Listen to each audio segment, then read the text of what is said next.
السلام عليكم ورحمة الله وبركاته. كبجمتوتا في جالتمتوتا هردفتوتا channel ifnan urunam. Har antana sena gababdu takka isin dhageessisuuf deemam. Namatu seenaa dagata malee seenaan nama hin dagatu akkuma jedhamu. Seenaa abbaa koo Gariisaa Kadiiriifin adeeraa kan koo Mustafaa Kadiir isin dhageessisam.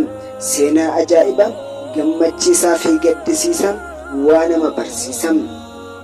Jireenya namaa kana keessatti namni seenaa hin qabne bishaan gabatee irra kallattii garagalitti garagalam. Seenaa qabaachuun jireenya namaa keessatti murteessaadha. Gaafa tokko adeeraa kan koo Xaahir Kadiir wajjin naannoo Goodaa jedhamtu takkatti imallam.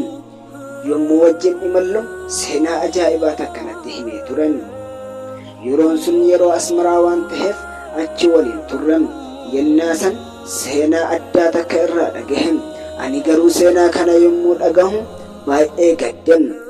Adeeraan kan koo Xaahir akkas naan jedhem.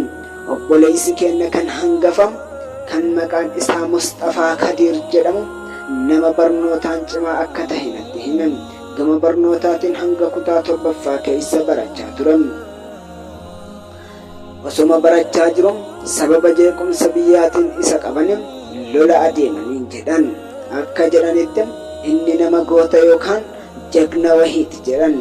Akkaataan isa itti qabanis adeeraa kan koo Umariifin adeeraan kan koo Mustafaan waliin dhukatanim jennaan haati isaanii lamaan garagara waan taateef adeeraa kan koo Umariin dhoksitem Mustafaa immoo iddoo inni itti dhukatem itti himte jedhan. Hedduu nama gaddisiisam. Adeeraa kan koo Umariin Qamboo yookaan Togoogoo jedhamu keessatti dhoksitem sababa akka inni lola hin deemne hambiftem. Mustafaa garuu qabanim lolaan adeemanim akka qabeenya haadhaa fi abbaa isaa hin arganne yookaan hin dhaalle taasisan. Yeroo kanatti abbaa kan koo Gariisaa malee adeeraa kan koo Daawudii fi Xaahir yaanni isaaniif hin galle turan. Ijoollee waan ta'aniif homaa hin beekanim. Gaafa isaan yaada galfatanitti wanti hunduu lafa hin jiru. Yeroo san akka jedhanitti adeeraan kan koo Daawud haadha waan hin qabneef iddoo jireenya isaa adeeraa keenya Haaji Birkoom Kadiir bira turan.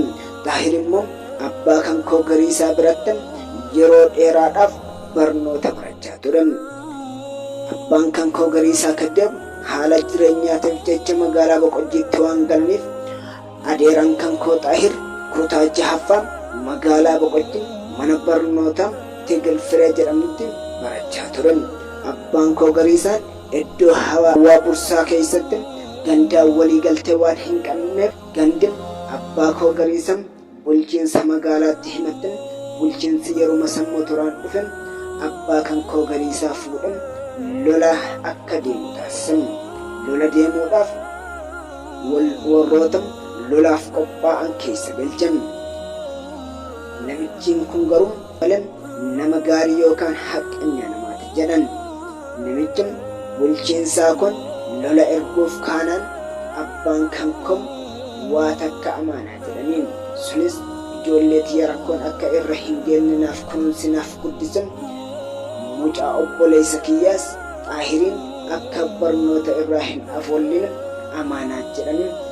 Duuti nuuf harawaa miti jechuudhaan of jajjabeessanii lola sodaadhaan duubatti kan gargalu itti ani Gariisaa Kadiir Kojii Xoosaa Gujaa Torbii jechuudhaan itti dhaadataniin. Namtichis jechi isaanii kun garaa nyaatee jennaan jagna tarmoota lolaaf qophaa'an meeshaa waraanaa mataa miilatti itti gadi dhiisan gara qe'ee keetti deebiin jedhaniin. Abbaa koo Gariisaan galanii barnoota halkanii barachuu eegalan. Kutaa 6ffaa irraa eegaluudhaan gama kutaa 7 ca'anii sababa saamtotaatiin dhiisanii jalaa baqatan.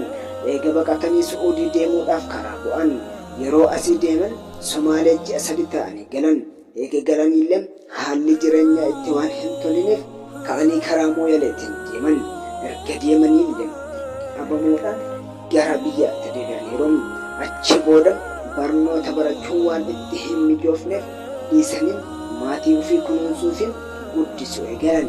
Akka isaan irraa dhagahetti gaaf tokko waltajjii Finfinneetti mootummaan naannoo Oromiyaa obbo Alamaayyoo Atamsaa jedhamu waltajjii turan. Waltajjii irratti haasaa abbaa koo gariisan godhaniin mootummaan naannoo Oromiyaa qalbiin isaa gadi seenee jiran. Haasaa kiyyaaf afaan cullummaa kiyya ilaalan ummata irraa duubatti na hambisan maatirikii qabdaa jedhee na gaafatan. Hin qabu jedhee deebiseefim. Ministirii hoo qabdaa jedheeti na gaafatan. Hin qabu jedhee deebiseefim.